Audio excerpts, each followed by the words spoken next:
to the world. Spread the word. Spread the word of Islam.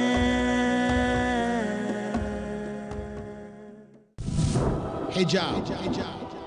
The Muslim identity, as it is required of the females, it is also required of the males. Allah said, tell the men to lower their gaze and protect their private parts. Then tell the women to lower their gaze and protect their private parts. So the command comes to both. Hijab is a two-way street. Two sides of the coin. One for men, one for women.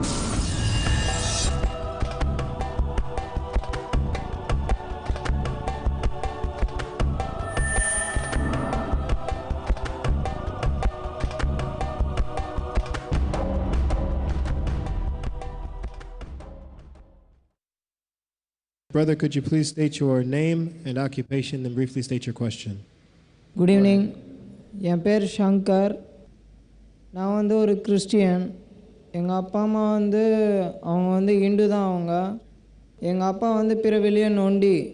அவர் வந்து எப்படின்னா, நாங்கள் இங்கே மெட்ராஸுக்கு தான் வந்து எங்கள் அம்மா என்ன பண்ணாங்க, சர்ச்சுக்கு போயிட்டு அவங்க ஜெபம் பண்ணி தர எண்ணெயை எங்கள் அப்பாவுக்கு தினமும் தடவி எங்கள் அப்பா கால் சரியாயிடுச்சு. இப்போ எல்லாரையும் போல் as யூஷுவலாக நடக்கிறாரு.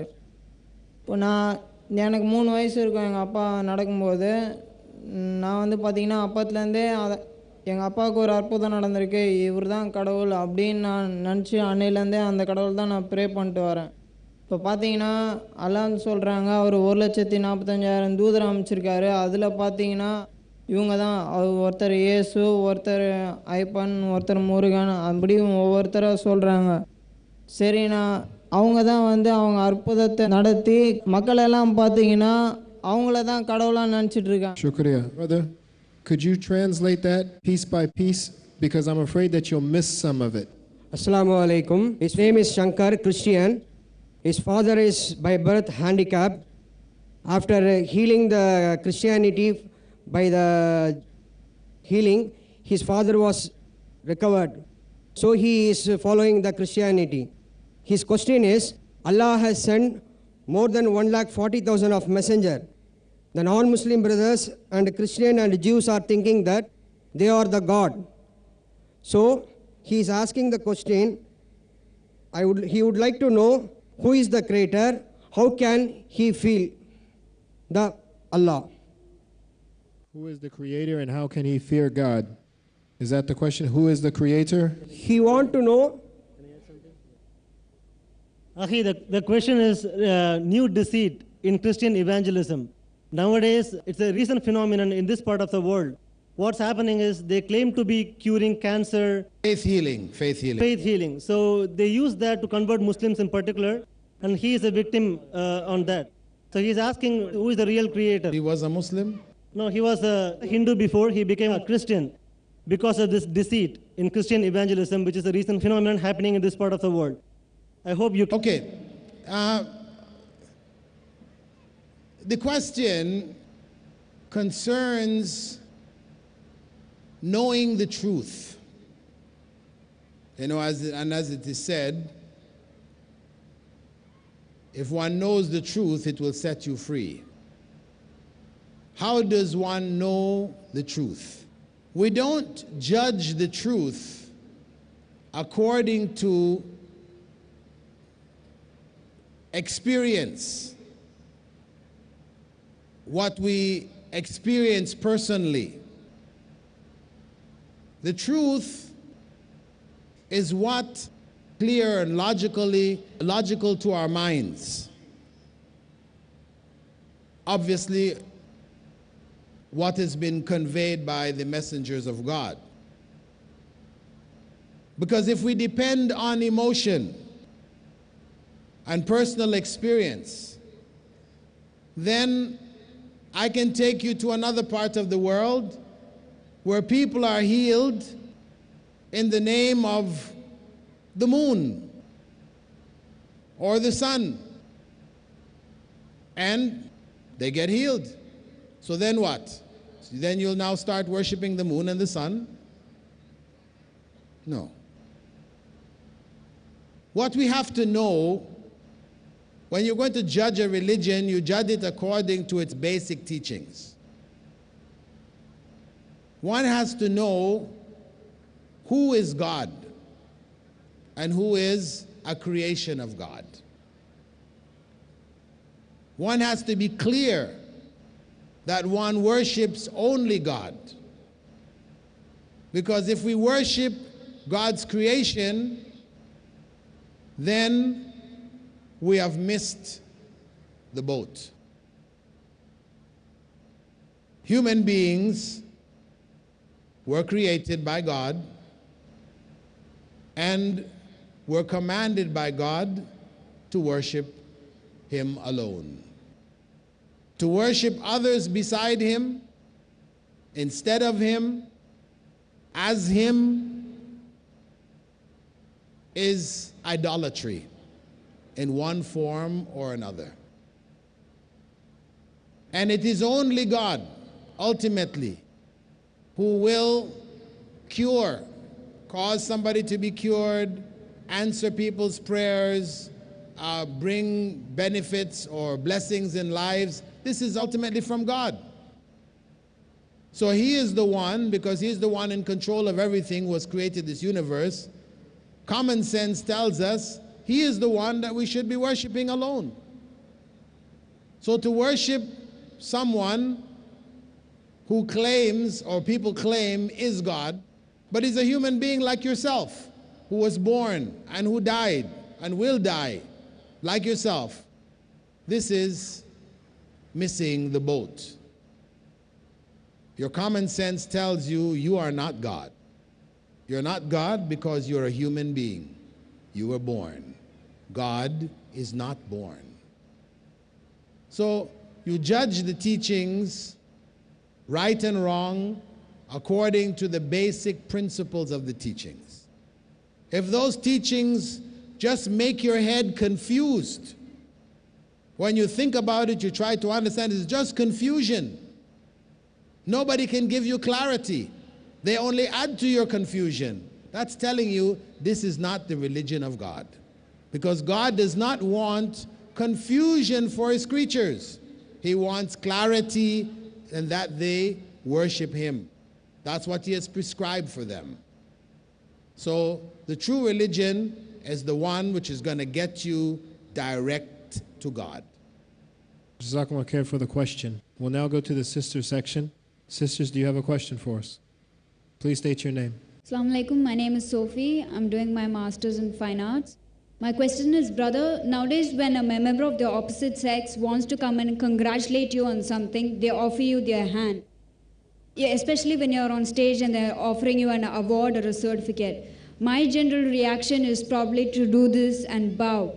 Now, in Islam, you're not allowed to bow to another human being. So what other way do I have to reciprocate? Can I have one more question?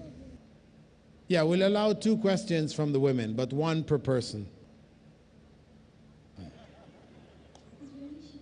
There are many people with short questions. Let me just answer your question first, right?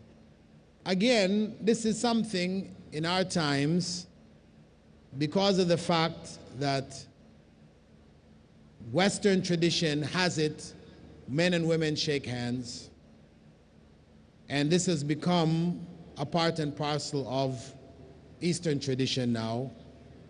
One who is conscious as a Muslim knows that it's not permissible to shake, for a man to shake the hand of a woman who is not one of his immediate relatives who he can't marry.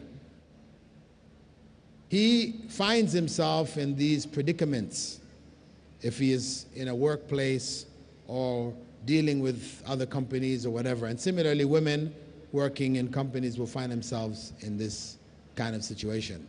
Well, what you have to do is you develop what they call body language. You develop body language. Body language means there's ways to give signals with your body that I don't shake hands with men. For example, you have your bag or whatever. When you come in with your bag. You're holding your bag behind your back. both your hands. You know, you can still be pleasant, whatever, but you don't carry the bag here so that your hand is free and, you know, so you keep your, or whatever circumstance you find, and you just try to make your hands not free. This is a way of giving signals by what we call body language that you don't shake hands. So it's something you have to try to do, or you may just have to say to them, you know, I don't mean to offend you, you know, it's not my intent, but according to my faith, you know, I'm not allowed to shake hands of the opposite sex. And a lot of times people respect you. That if you've given some explanation, they understand that it's something to do with your religion, okay, they respect that's your religion, okay, no problem. But what's happened is that we've become shy. Many of us, we would rather go ahead and shake, feel bad about it, than to be embarrassed to have to tell people that we don't shake hands. But we have to ask ourselves, we're being shy to human beings, but we're not shy to Allah. And that's an issue of faith. We should be more shy to do what is displeasing to God than to do what is displeasing to human beings. That's reality.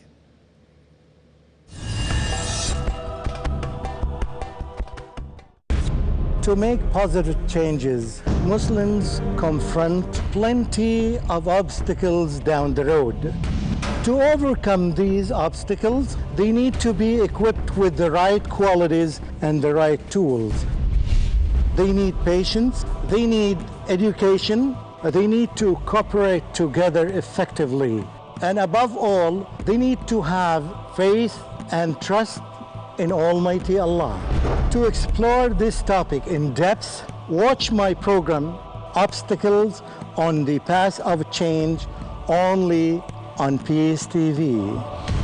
Envisage the struggle and resistance in bringing about a positive change. Join Dr. Mamdou Muhammad in Obstacles on the Path of Change every Saturday at 5 p.m. Saudi Arabia and 6 p.m. UAE on Peace TV.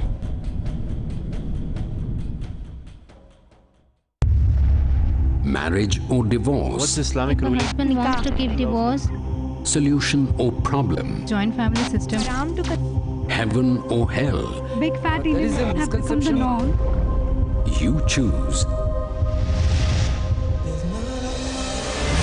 Beauty, wealth, family status, virtue. Decide what you want. Decide your choice. Be sad or be happy. It's your choice. Join Dr. Zakir Naik in Better Half or Bitter Half, next on Peace TV.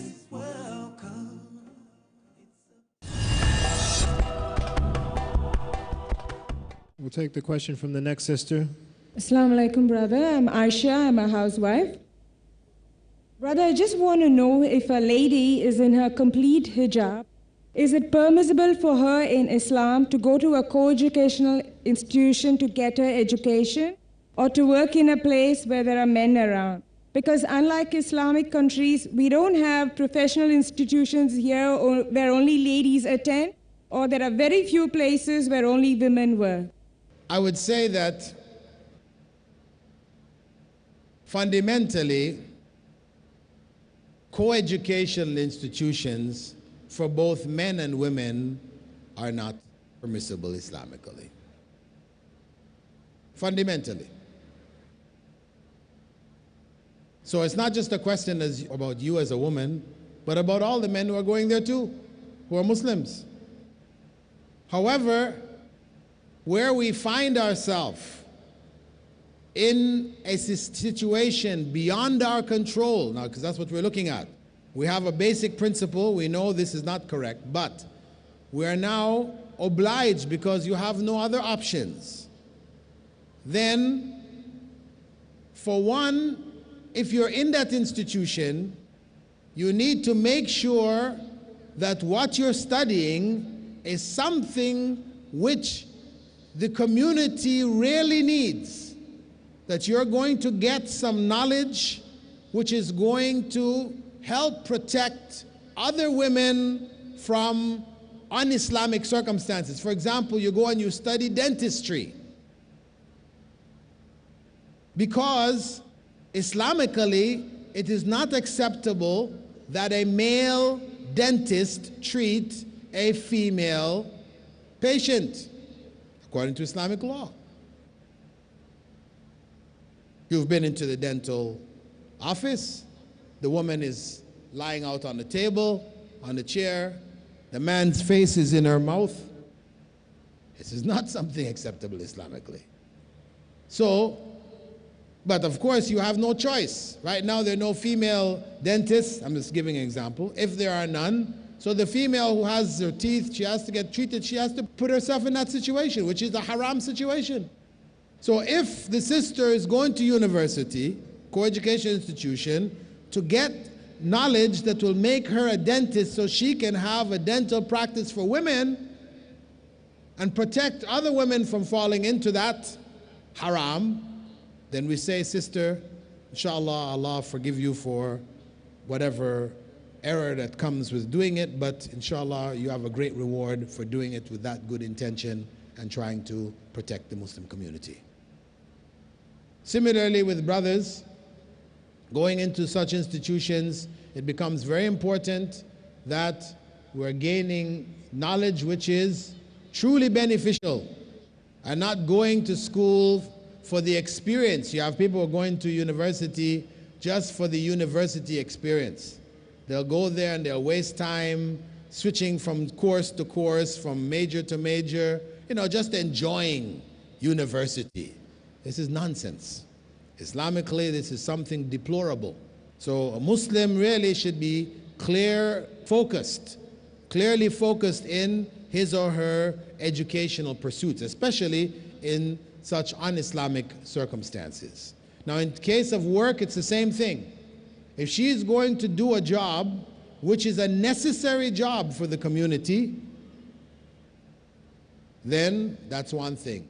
But if she's doing a job which is not really necessary, she's doing it because she just wants to work, because we have to be careful.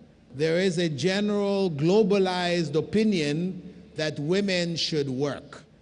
They're half of the labor force, they should be out in the workforce, like the men. But we should know that that is a result of a historical phenomena which took place in the West. World War I, World War II. That is what brought women out into the workplace. Prior to that, most women were in their homes. It wasn't that the West sat down and said, oh, we have half of our labor force sitting at home, we need to get them out to increase our production. No. It didn't happen like that. World War I happened and World War II happened. So millions of men had to go out and fight. So for the country to survive, women had to come in, fill their places in the factories, etc., to keep the country going. It was a necessity.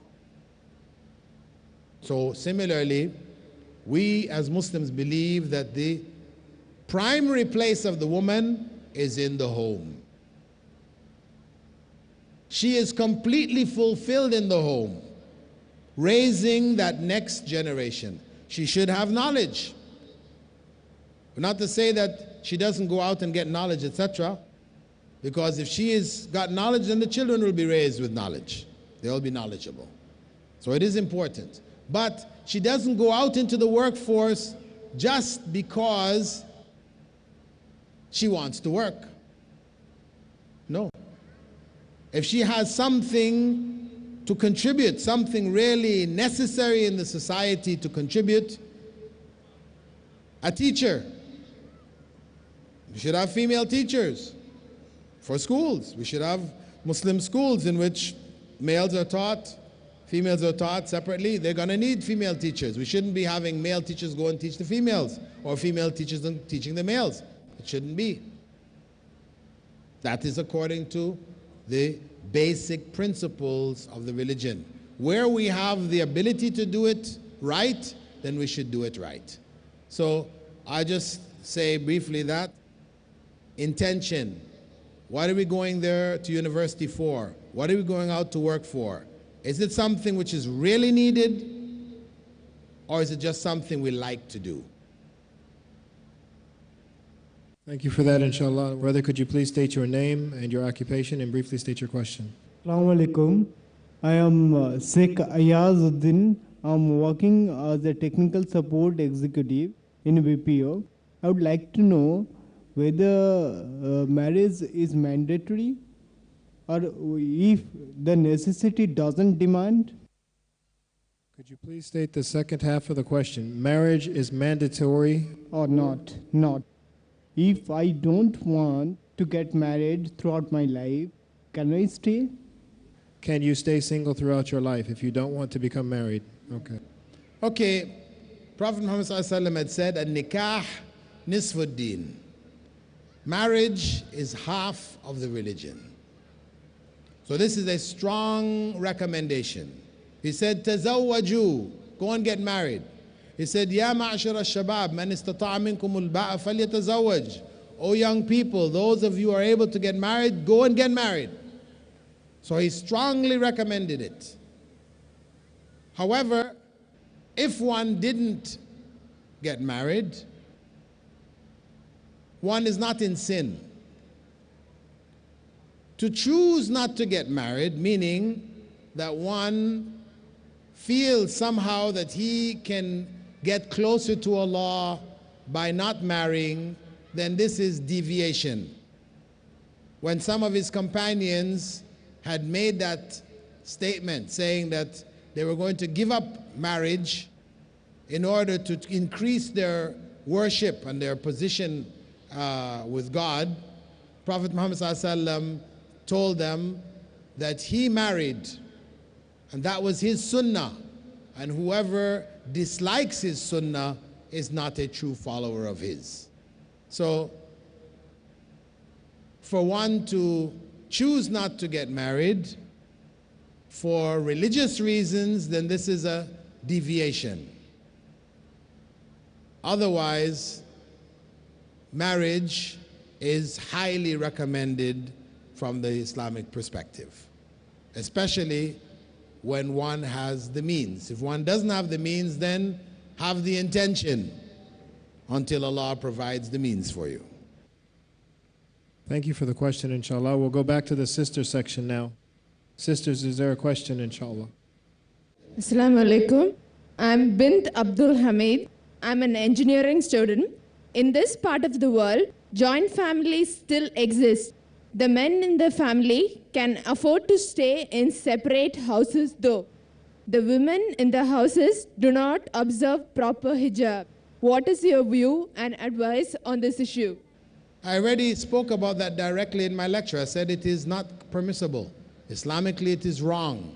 You have the means to live separately, you should live separately. It doesn't mean that you may not have a big home where you can have it divided up, where people's hijab can be maintained. You know, it can be. It doesn't mean you have to have a separate building. But every woman, just like the wives of the Prophet ﷺ, they had their own separate apartment. That is the correct way. Shukran. Jazakallah khair. Brother, inshallah, we'll take a question from you. Another question from the women. Another question from the women. Sister, question from you. Assalamu alaikum. I wanted to know if salwar kameez as an Indian dress, which is, if you must have seen, is it permissible? Which has a floral print, and if it is completely loose, and which has a head covered. First point to note is that when we're greeting, we say Assalamu alaikum or Salam alaikum. Not Zlam alaikum. No, Zlam is like oppression on you. You've changed the meaning. So try to pronounce it correctly. Assalamu alaikum or Salam alaikum. Clearly, not Zalam. Zalam is different from Salam. Salam means peace. Zalam means oppression. Okay? Anyway, question with regard to the shalwar khamis. as a dress which a woman wears underneath her outer garment, it is fine. It's like any other dress.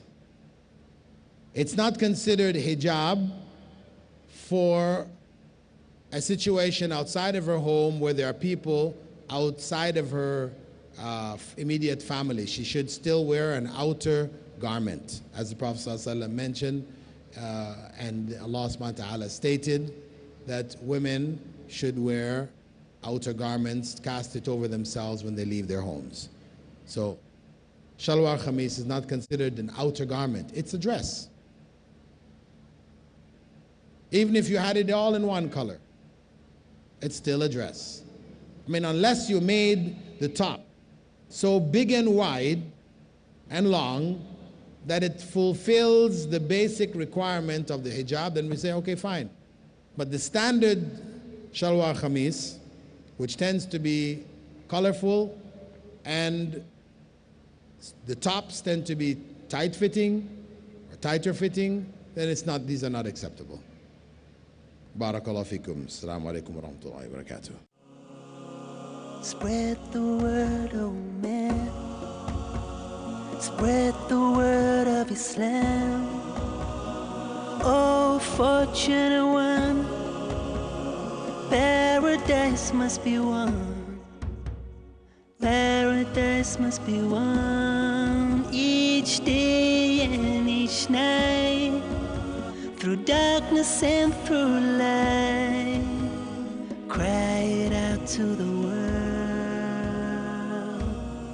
Spread the word.